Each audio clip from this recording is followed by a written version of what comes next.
Like I was saying, I'm pretty sure all of you guys know this by now. These are essentially the characteristics of solid, liquids, and gases. Key things that I want to highlight is definitely number one, solids they do a lot of people they have a misconception that they do not move. That is definitely not true. The solid particles they actually vibrate in fixed positions, guys. They will move just that it is in fixed positions because the forces of attraction between each and every one of the molecules are damn strong, so they cannot break free, guys. Don't ever write that solid particles don't move. They are orderly and fixed. Liquids are obviously disorderly, and gas is totally randomized. Right. In terms of the separation of the particles, don't copy first, everyone, please pay attention. In terms of separation of the particles, you know that solids are close together. That's why they are in lattice arrangements. Liquids are relatively further apart, and obviously gas are the furthest. Right. Now, the reason why they are close, far, and further apart is due to their forces of attraction, guys. You know that the forces of attraction between solid particles are the strongest, right? That's why if today you try to karate chop this piece of wood here, it will definitely not work, right? Because it is held strongly by the forces of attraction. Alternatively, if today you pour water onto this piece of table for some no good reason, right? If you karate chop it, you can actually kind of separate the water into two without much effort, right? This proves that the liquid forces of attraction are weak, and obviously gas is almost negligible. It's almost not there already. In terms of the movement, we know for a fact that solid particles vibrate in fixed positions. Liquids are free to move in the container. For example, anyone with a water bottle, as long as you shake it, you know the liquids can move freely in the container. And of course, gas are free to move about literally anywhere. That's how COVID passed around. Or was it? In terms of its kinetic energy, solid particles are the lowest, obviously, and gas particles are the highest. Density-wise, solid particles are the highest. Why? Why, in terms of density, solid is higher than gas? In terms of density, what's the formula again, guys? What's the formula for density? Mass over volume. In terms of its mass, guys, we know for a fact that solid has the most amount of matter in it, and thus it has the most amount of mass. If I were to make this table out of water, the density will be definitely much less. That's impossible, by the way, but theoretically, right, if I made this table out of water, the density will be much less, and if I made this out of gas, which I've already made it here, right, you can see that the density is the lowest. In terms of compressibility-wise, guys, solid particles are incompressible. Why? Why are solid particles incompressible? Sorry, what do you say? No what? No space in between them. Right, solid particles are already orderly fixed already. There is no space in between them to be compressed. Liquid particles can't be compressed as well because actually in reality liquid particles are just disorganized, but they are close together already. If you ever say that you can compress liquid, it's simply because inside the liquid there is gas particles, guys. That's the only reason why you can compress it. Okay, if you have pure just water, no gas, no water, but you can't have no gas in H2O, right? Let's say, for example, you just have some liquid substance which has absolutely no gas inside. You'll notice that it's actually incompressible. Like oil, you know, like how hydraulics work, right? Oil is usually used to be pressed down because there's no gas inside the oil, so it cannot be compressed. But as soon as there is some gas inside the hydraulics, right, usually the hydraulics will fail because the gas can be compressed inside. Meaning to say the energy is actually lost to be compressing the gas instead, guys. These are the few key characteristics, which I think you guys know by now, right? Can you guys copy this down real quick? Anyone's got any questions for this?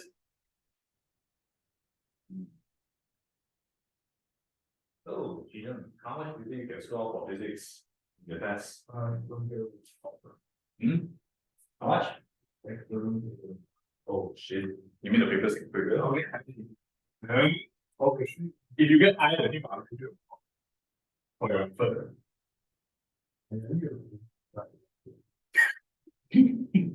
Some form of sibling rivalry is good.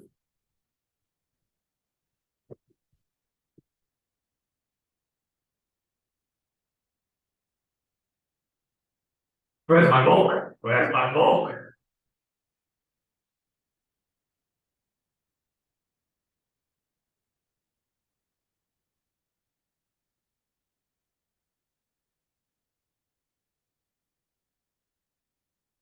why didn't you say anything when I was reading from textbook?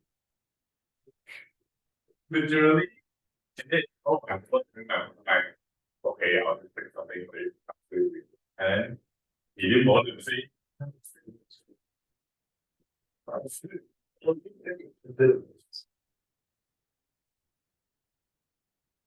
Okay. Is this good? You like it? Do you find it? That means eight. Do you find it? What do you have it? Okay, guys, so what did you get?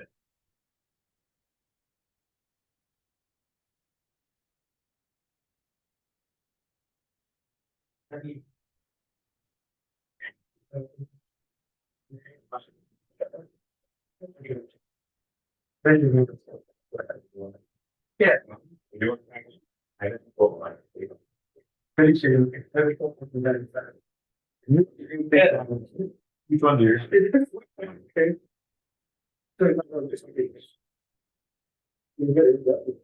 Okay, I want to try and go.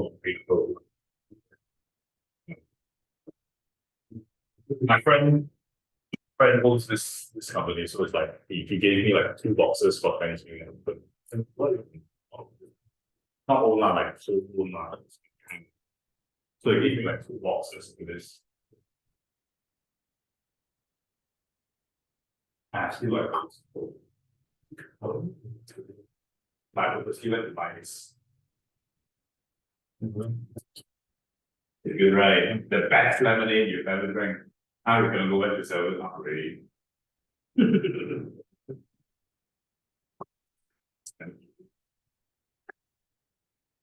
Okay, done. Done, everyone. Okay, don't flip to the next page first because I have not talked about this top part here. Guys, if you look at this top part here, the first 2 sentences actually don't really matter, right? But I still have to go through it. In physics, there are 3 states of matter observed in our everyday lives. Obviously, solid, liquids, and gas. I also want to highlight one thing. This diagram here there's something wrong with the labeling. Like for example, ice going into water is not known as freezing. It's supposed to be known as melting, right? And the other way around was freezing. And then water going into gas was supposed to be known as evaporation. And then gas going into water is known as condensation, right? But this one is correct. Sublimation is skipping step. It doesn't matter. Deposition, you don't have to know that. From gas going to solid or solid going to gas is known as sublimation, guys. Yeah, so please take note of that. Don't study this and say that, hey, Mr. Gabriel told me that this going into this is freezing. Then congratulations, my friend, you outplayed yourself. All right, so then yeah, as temperature increases, the motion of the particle increases due to the increased kinetic energy, and the opposite is true when the temperature decreases as well. Usually we say that this has higher energy than this, and this has the highest energy compared to these 2 things, right? Simply because they move much faster. And the most important thing that you're actually supposed to learn here is this good thing. Okay, something known as absolute zero. This is something new in your syllabus. So I can kind of foresee that this will definitely be tested either in your paper 2 or your paper 4. You know, all this while we have been learning temperature in degrees Celsius, right? Like for example, ice melts at 0 degrees Celsius, water boils at 100 degrees Celsius, right? Right now you're introduced to something new, something known as Kelvin, guys. Kelvin is just a matter of plus 273 only. For example, frozen water, right? Frozen water, which is at 0 degrees Celsius, guys.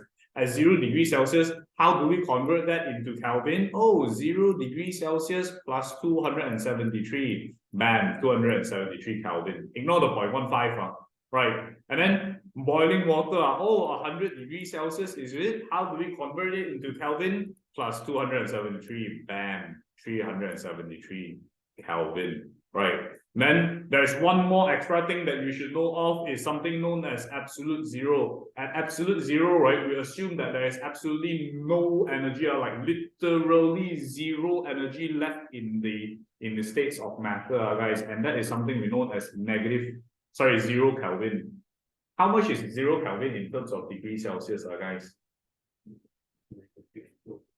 Good, negative 273 degrees Celsius. It's known as 0 Kelvin. Very, very important. I can assume with high certainty that this will come up in your exam. You need to remember the 27.3. And one way my student told me, which was absolutely hilarious, do you know that on the 27th of March is Beyonce's birthday? An absolutely random fact, but it could help you one way or another. On the 27th of March is Beyonce's birthday. So every time you look at the Kelvin, right?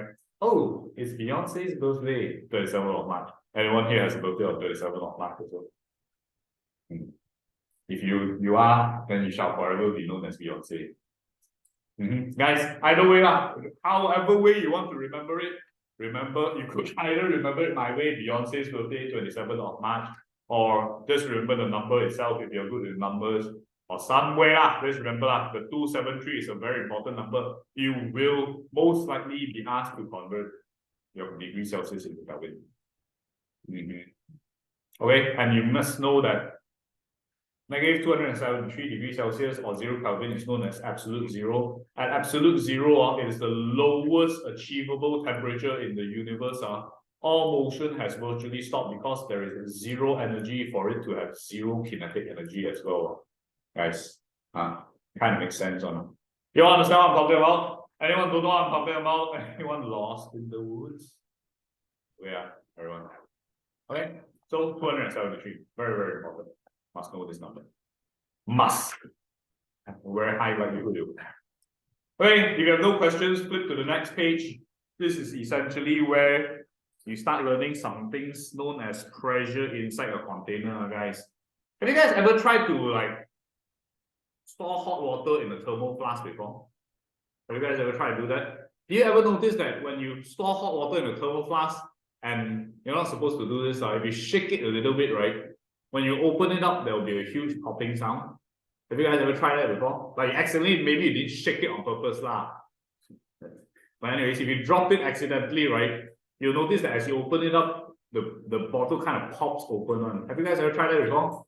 Go home and try that today. Everyone go to your mother and say, hey, can I borrow a thermal flask? Fill hot water in it, tap it, and then shake it. But be careful, if your thermal flask is a bit shitty, the whole thing will burst off, I tell you. Okay, why would there be a popping sound? Think about it. Why? Good. How does the pressure increase? Good. Very good. Guys, today, right, if you imagine what's going on, shit, am I recording? Yes, always paranoia. If let's say today I have a closed container here, right, and then I have certain amounts of gas molecules in here. On a normal scenario, what happens is they will just slowly collide against the walls of the container, right? They'll collide, right? But as soon as I start heating them up, what happens is I'm actually, in a way, providing energy to these molecules here, right? I'm in a way increasing the energy of these molecules here.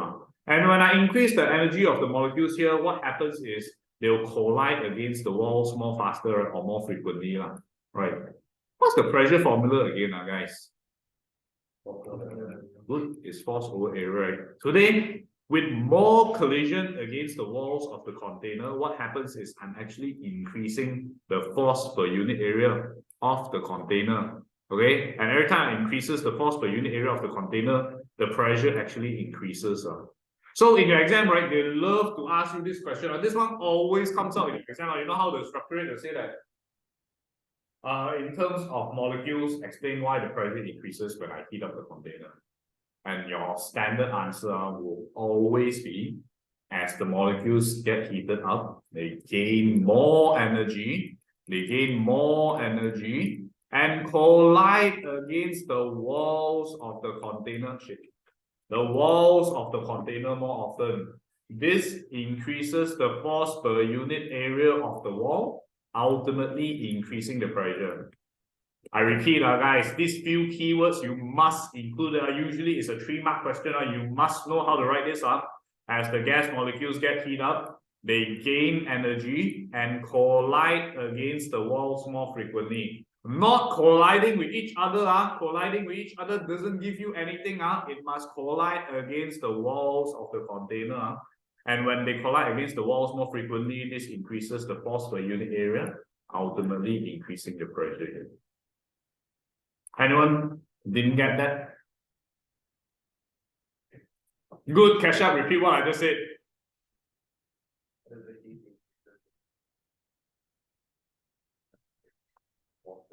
No, before that, what about the wall part? This is also a keyword. Collide against the wall more often or more frequently, thus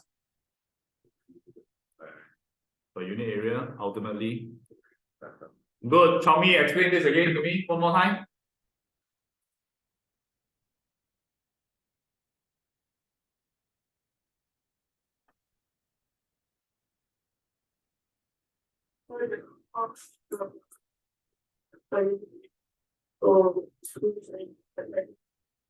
Good, excellent. Anyone did get that? Everyone okay, Justin, explain it one last time to me. Since you're here, explain it one last time to me. Particularly, they get more energy, then they collect again more concern.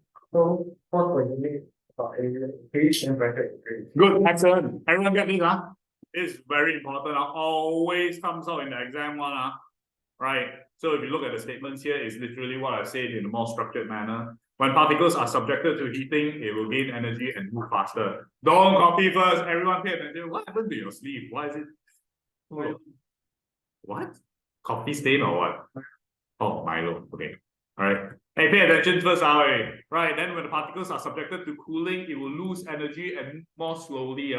If the volume is constant, this is a key thing. I'll explain this later on. When the temperature increases, the pressure of the gas will increase. This is due to the increased collision rate of the gas molecules against the walls of the container, increasing the force per unit area. Please copy this down. Good.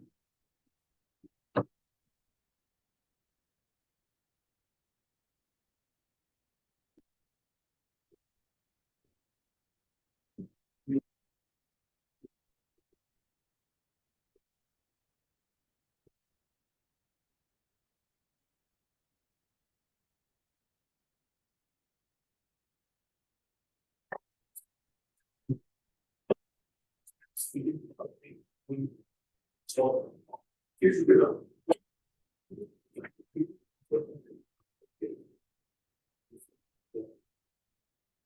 initially about the 5, but it must be a 5. Forget it. All this thing else. It's almost as missing. Oh, check.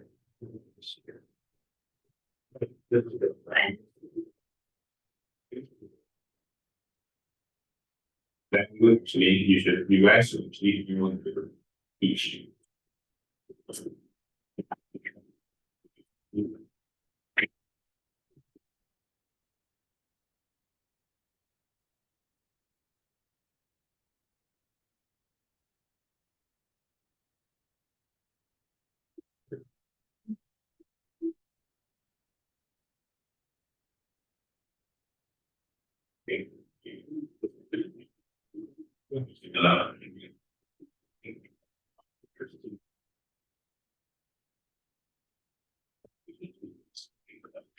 It's good way.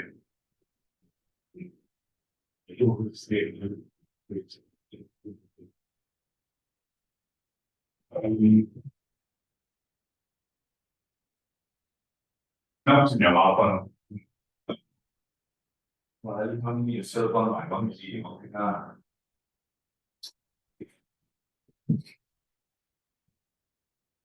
right not in the mark right.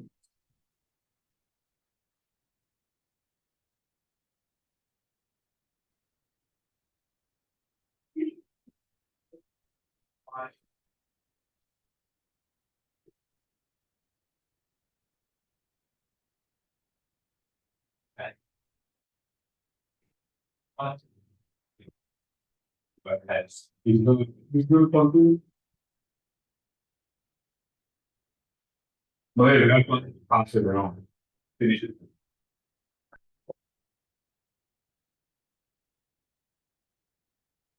And for those who did five, two solo negative.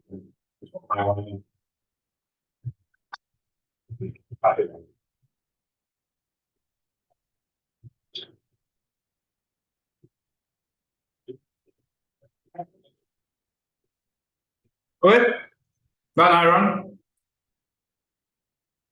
Next. Next part here, we're basically talking about Brownian movement, guys. Contrary to what I've drawn just now, guys, you know, just now I said that the particles will collide against the wall, only then they'll change direction, right? This, right, pay attention first, sorry. Pay attention, everyone.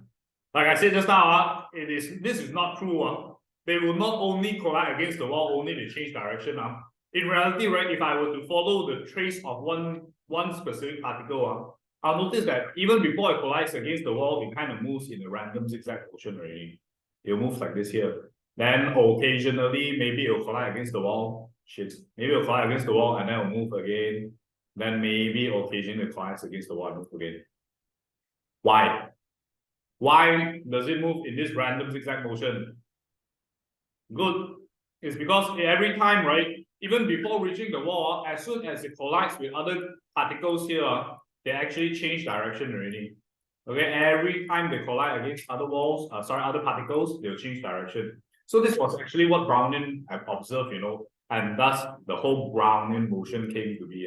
Brownian motion, if you ever see the word Brownian motion or the particles moving in random direction, right, you must know that it has only two characteristics only. Number one, it will always move in random zigzag motion. This is the first characteristics. The second characteristic is that it will always move in random speeds. Okay, sometimes you'll accelerate, collide, slow down, accelerate, slow down, and so on and so on and so on and so on. Okay, very important. As soon as you identify the question is testing your understanding on Brownian motion, which usually will be a dead giveaway. You see that the particles collide, move in random directions, right? For sure, they will ask you what are the characteristics of Brownian motion, which is always just these two. Random zigzag motion, as the damn diagram shows, and random speed. They will always collide, move fast, move slow, move fast, move slow, move fast. Okay, everyone, understand what I'm talking about? So if you look here, this is literally what I've said in the more structured manner. Brownian movement is the random movement as shown by a particle when colliding randomly with other particles. Viewed through a microscope, smoke can be seen made of millions of tiny bits of particles. The bits of smoke glint in the light in the lamp, and Brownian motion are always random zigzag motion and random speeds here, as you can see here. Okay, copy this down. Oh shit, that's nothing to copy, is it? Oh.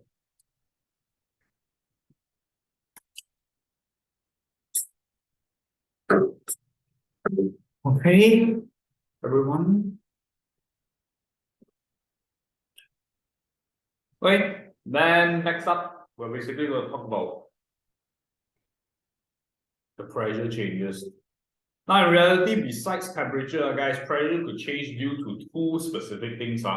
Either a change in temperature or a change in pressure. A change in temperature is basically what we said just now. If you have a closed container, you heat it up, the pressure inside is going to build up due to the collision against the particles, right? And the second one is the change in volume, guys, which everyone has probably had this before, or it may have turned into a nightmare when you were a kid.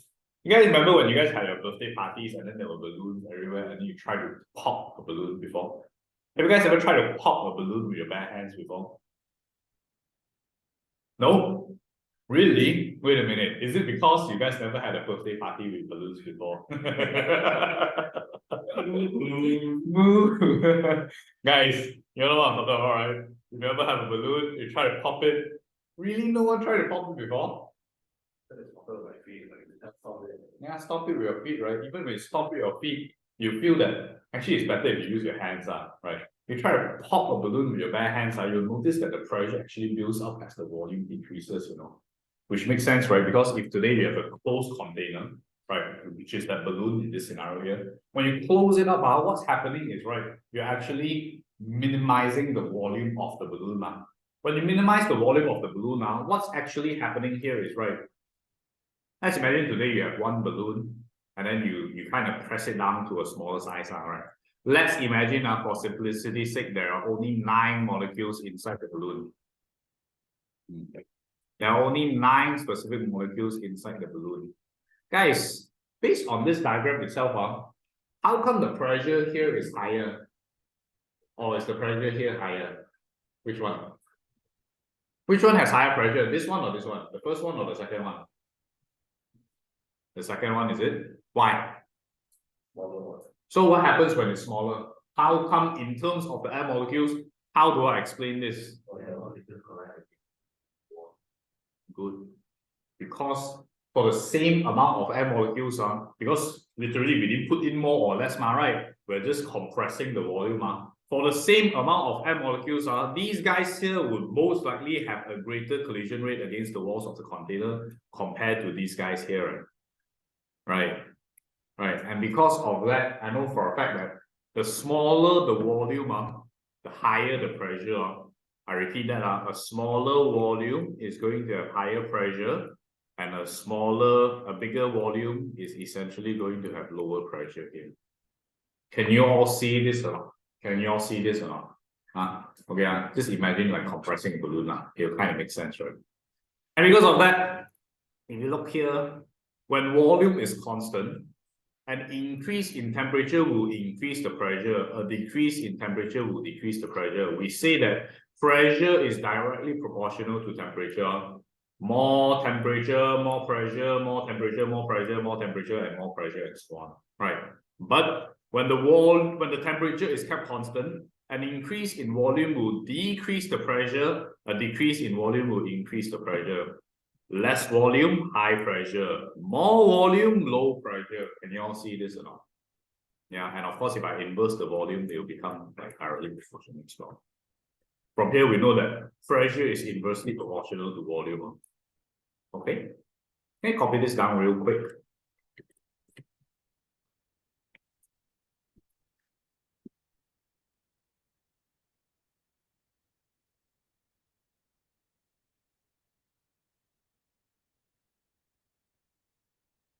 Yeah, very complicated. But get all the relevant information to down and stuff into the book.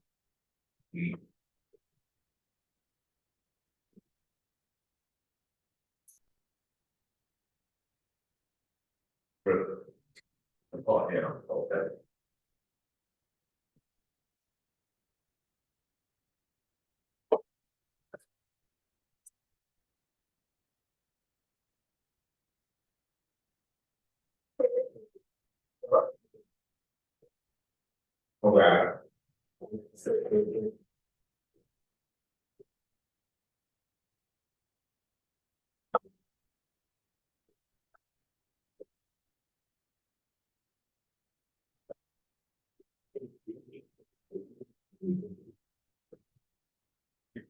Okay. Today, okay. Oh, okay.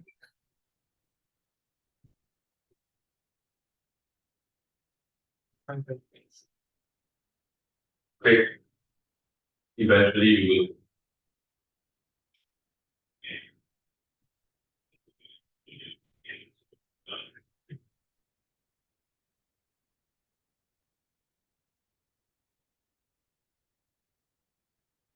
Okay, guys. Highlight one more thing now before we flip to the next part. You see here, right? When we are playing with pressure and temperature, everyone pay attention to this. This is very important. It's a concept. When we're playing with pressure and temperature here, guys, you notice that I start off the statement with volume must be kept constant. And then when we're playing with pressure and volume, you notice that I start off with when temperature is kept constant. Why must the volume be kept constant here? Why must the temperature be kept constant here? Why?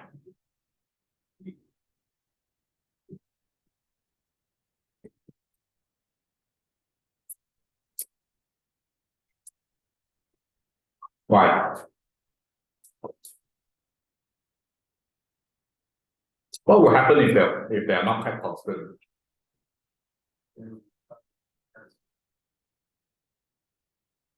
It becomes another variable. Guys, today I know for a fact that if let's say pressure and temperature is being manipulated, right? The volume should be kept constant. If not, I know for a fact that actually volume could affect pressure also, right? If this thing changes also, which one do I go? Same thing for this one as well. When I'm playing with pressure and volume, guys, I know the temperature will also play a role in the pressure, right? That's why I must keep it constant. If not, it becomes a different variable, guys. It could, in a scenario, right? Let's say, for example, if none of them is kept constant, I have an increase in volume, but I have an increase in temperature. What happens to the pressure? By right, increase in volume should have a decrease in pressure, right? But increase in temperature should have an increase in pressure. So this is what happens.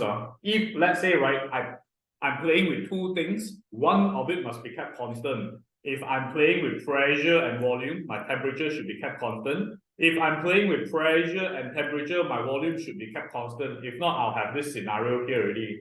Will the pressure be decreased or increased in this scenario? No one knows. Okay, it must be kept constant so that I have a, what's that word called again? A fair comparison, guys. I'll have a fair comparison in between the pressure and temperature or pressure and volume. You understand what I'm talking about, guys? This is very important. They will ask this in your exam also. When you're playing with two, one of it must be kept constant. That is a fact. Okay. And after that, this is the last part. It is. Good. Okay, last part here. This is basically the calculation of pressure and volume, guys. In your syllabus, they will not ask you to calculate the pressure and temperature. In fact, they will ask you to calculate the pressure and volume instead, guys. Okay? So when we're playing with pressure and volume, first things first is you must always remember that pressure and volume are directly or inversely proportional. They are inversely proportional. You could either remember the balloon story or you could imagine this swimming pool story that I'm about to tell you. I mean that everyone here knows how to swim, right? Shit, who was the one that said they can't swim? Was it you? Go learn to swim, it's very important. For everyone that has known how to swim, right?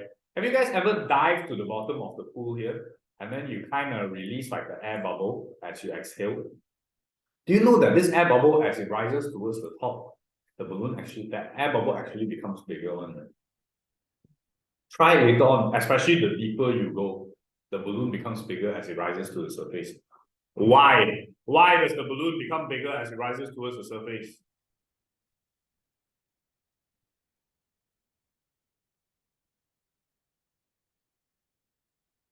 You what? Pressure.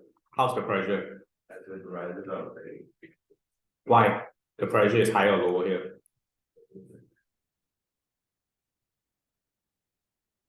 Pressure is higher. Why is the pressure here higher? What's the formula for pressure in the liquid?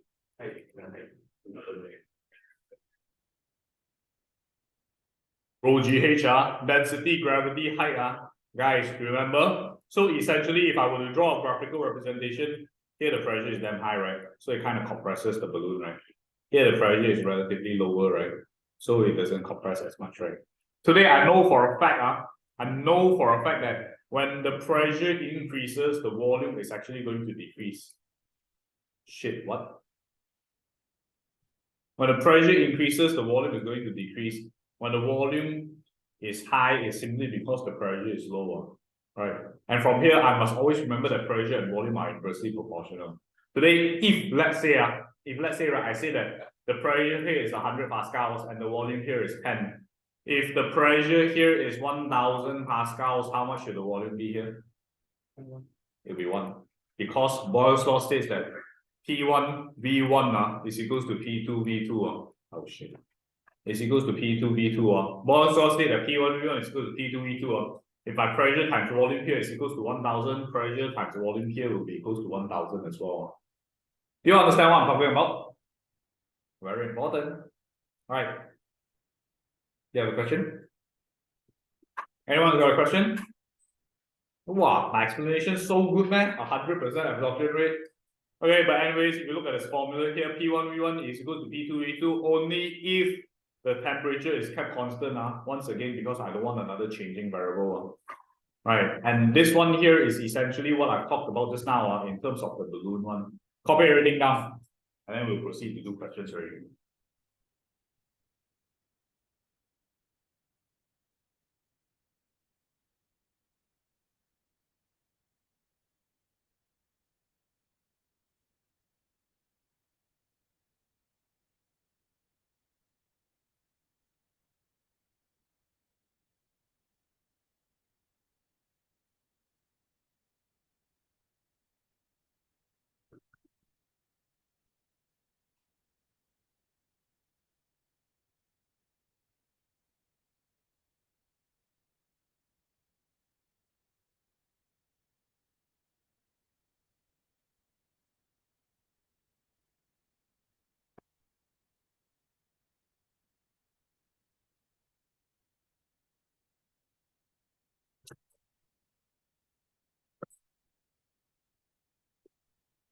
Once you're done copying, flip to the next page and proceed with that question. Do the first two first. Into boxes.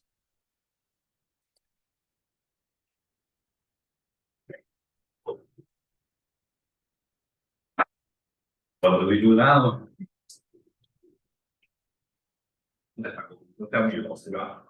It's like Sam. Better bring my book on. I'll keep that thing.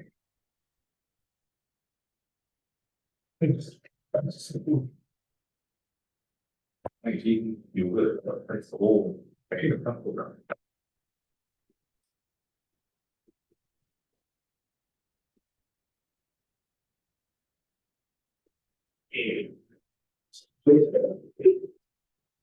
Oh my god, I thought you were gonna fall.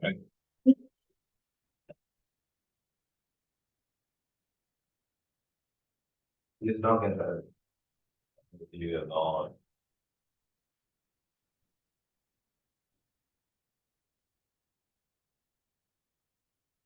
But it's a new again. Well, oh my god. What? What's that? Do better. So you call each other that about hey. Each understands the effects of that. Hey, you know, fun. You know, good.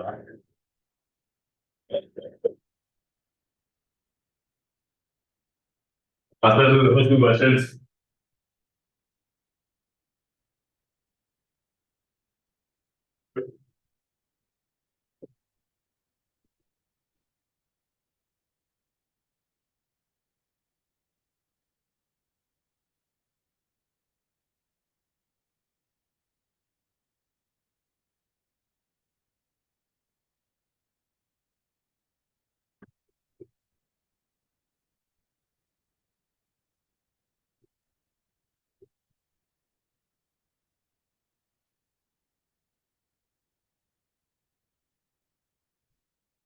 Ready.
Oh.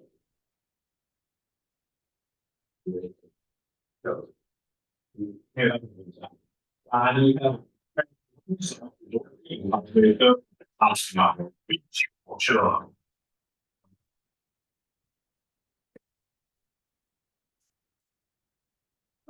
Tension on this one, you're supposed to get like 4.7 and the next one you're supposed to get 400,000 Pascals. So did anyone not able to get about? You're supposed to get 400,000 Pascals. Anyone cannot get it?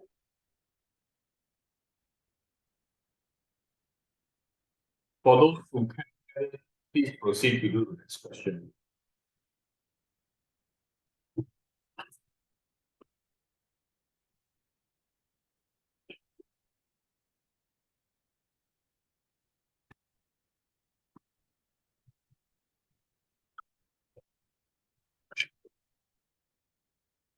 Hey, happy belated birthday. 你生日是几时的？今天。Hey, happy birthday, everyone. Can I dedicate this song to her? Happy birthday. Happy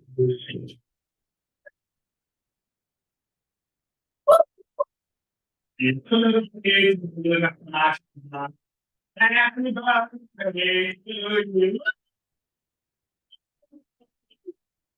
Come on. Oh my god, Is that what you do? no. Oh. Hey, it's really awkward when you start saying your face in public. He'll just go like, he's like shit. He can't wait for the song to be over and his face will go real red and 30 seconds skippable. huh? 30 seconds. Wait, was it your birthday or that one day we had an extra class? Yes, it was. I know it's already. I gave my birthday to guys. I get some returns in the form of A's or B's. 25 Huh? 25. 25 ringgit? What do you mean? No, it's not going to be 20, it's going to be, oh yeah, it's going to be 50 for the introduction fee. But if you split it, then it's 25 ringgit. No, not. Same for you also. If your friend please joins, introduction fee 50. So he brings someone because he has to be on the split it, right? It's okay not if you bring someone. If you bring the third person, right, like it's going to be 50-50, right? The third person will make you 100. Yeah. So sometimes my students they flock together and they're like they all go like one person, you know, it's easy. The third person, I work for it, $100 for the third person.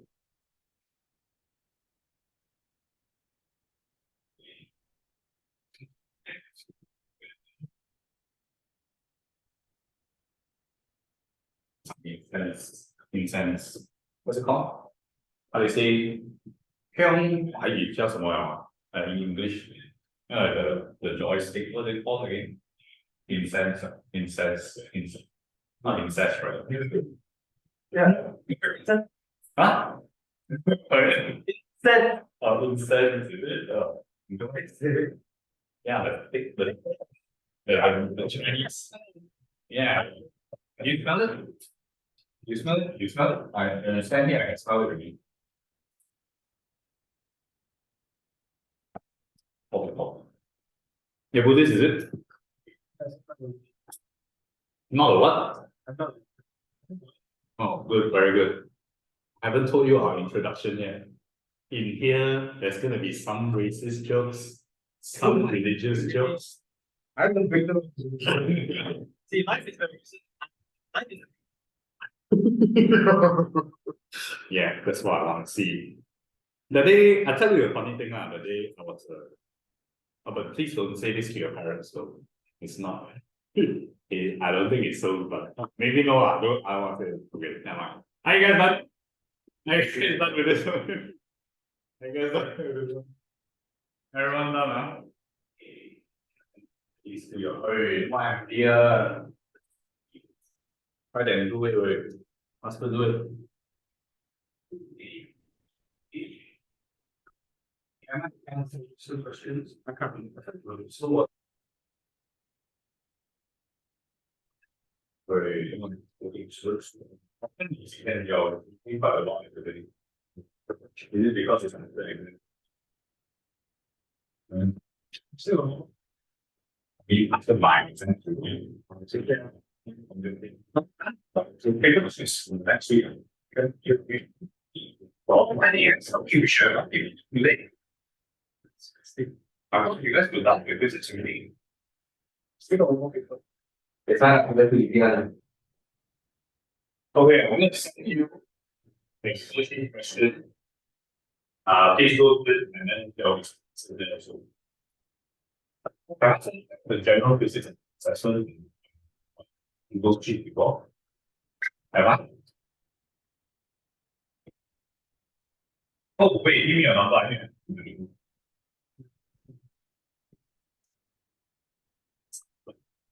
Everyone else is in the group, right? No. You know,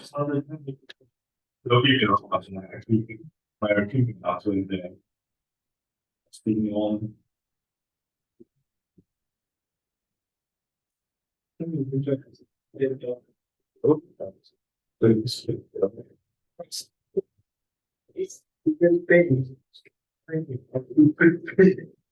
It's not a no. That's not nice. I'd like to see the dog. It's not a picture of the dog. There's one. Yeah.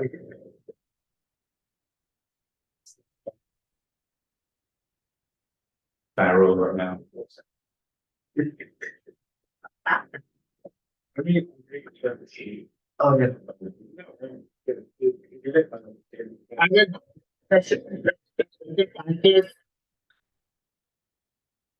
I'm going a bit slow,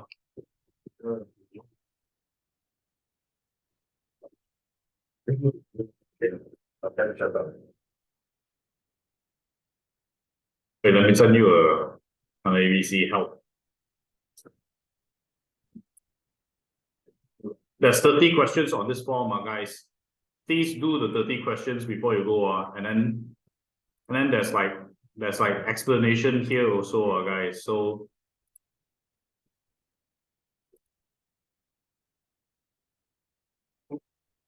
it's definitely going to help you guys, this one. Alright guys, can we discuss the answers for this one here right now? For those who are a bit slow, please pay attention. Actually, in terms of molecules, why is it possible to compress a gas but not a liquid? Like I mentioned just now, gas, there are a lot of empty spaces in between them, and liquids, there are no spaces in between them. So it's easier to compress gas but not a liquid, guys. You're supposed to mention both. You see the gas molecules are far apart and the molecules are already close together. One can be compressed, one cannot be compressed. You're supposed to mention that. And for those who have no idea how to construct it, you're supposed to say something like gas molecules are far apart, can be compressed with molecules in finding each other. No space to be compressed. It doesn't have to go word by word, but you get the idea, right?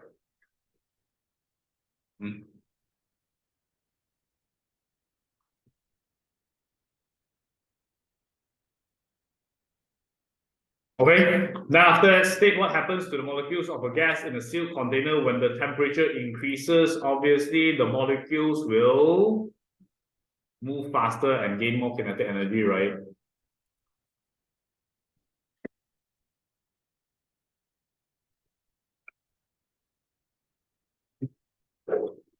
They're along these lines, okay.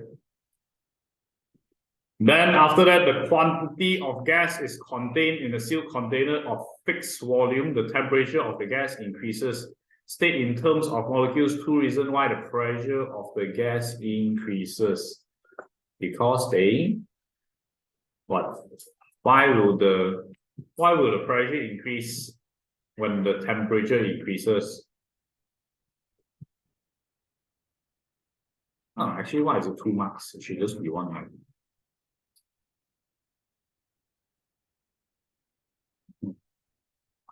So stupid. Molecules gain more energy. Gain more energy and move faster. Increase rate of collision against the walls of the container.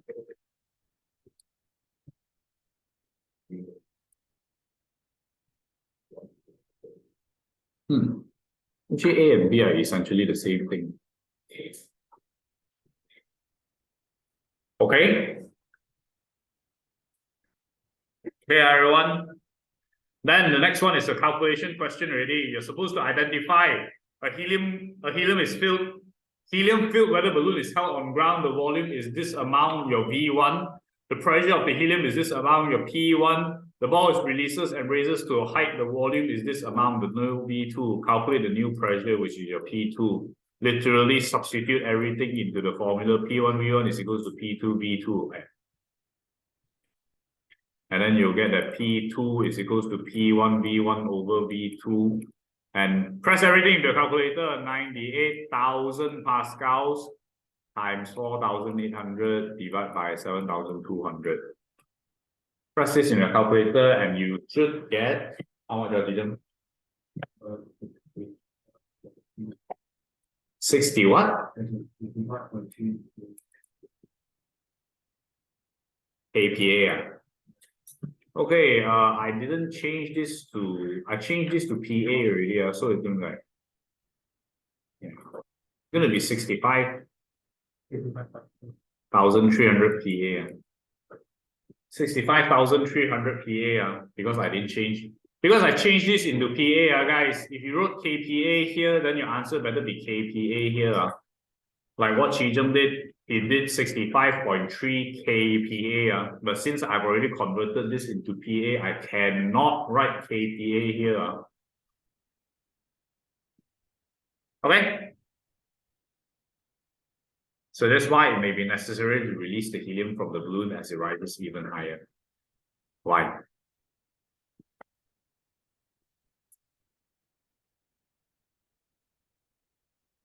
What happens if you write? Have you guys ever released helium balloon to the no? By accident. Yeah, by accident or intentionally, whatever it is, right? Do you know that the balloon is going to pop as it goes upwards? Why? No, the atmospheric pressure decreases.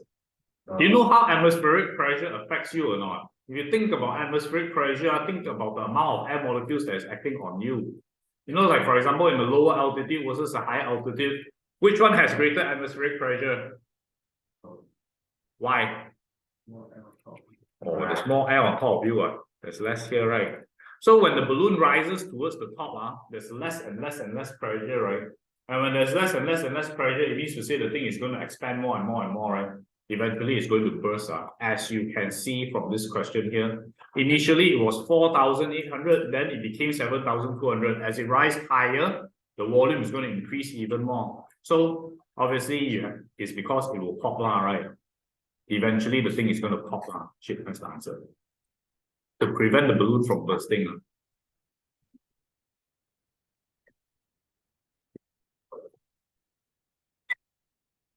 To prevent the balloon from bursting, because the volume keeps increasing.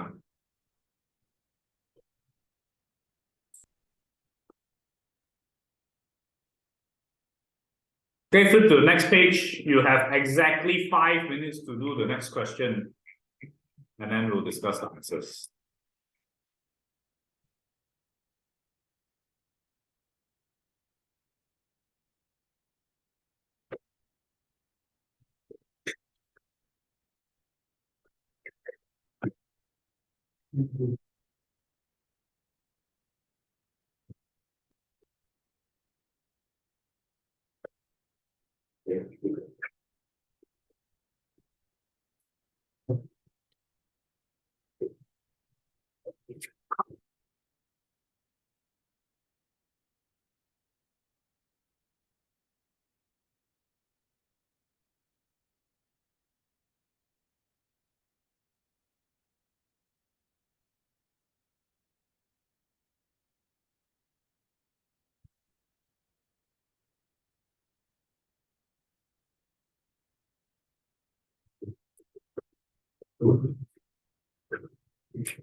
Guys, please don't take your sweet time because of the time concept, the time left.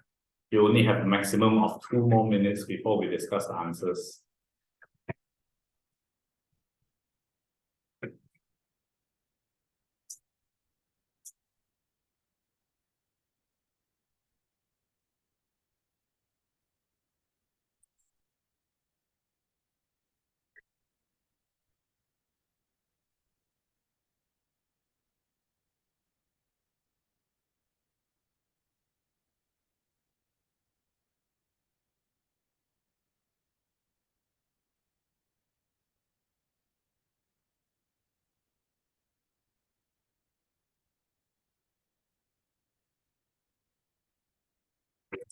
Since priority is of the making organism, then the beginning to moving places of the rest of the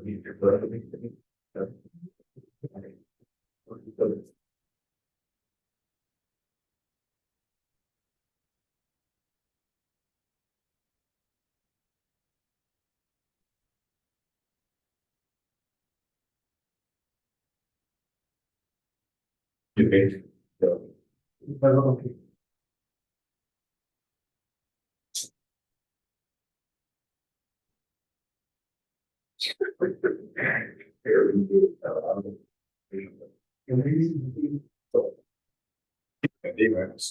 Was a thing or and she looked at the house. But expensive you're doing this. Thank you. That one. Familiar? Exactly what happened in the chat. Not Haven't gotten it?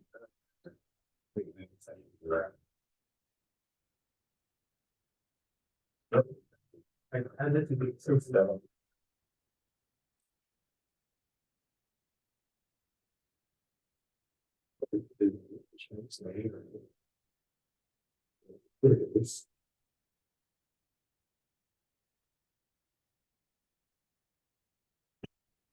Oh, yeah, it was that to one of the videos because I think we were recording right now. I was watching the video while recording, and then I uploaded it in one of the lessons.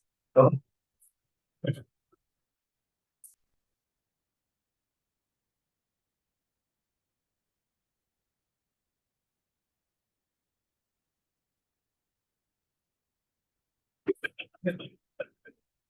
It's disappointing. I was expecting, but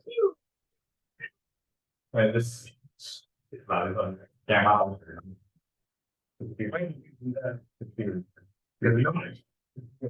55 ringgit are not this 50, bro. But the split what happened was $65. Should Look through the questions together real quick. Oh, yeah. Okay, close it all up there. Okay, last question. Okay, if you look at this question here, it says use the data in the table. When they say use the data, you actually need to refer to this information from the table itself. Now we know for a fact that pressure and volume are inversely proportional already, right? Based on the data also lah. So you can say that pressure and volume is inversely proportional. And then you need to state from the data, right?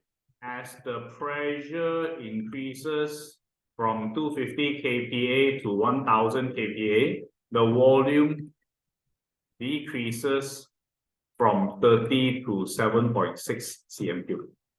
You're supposed to state this information, guys.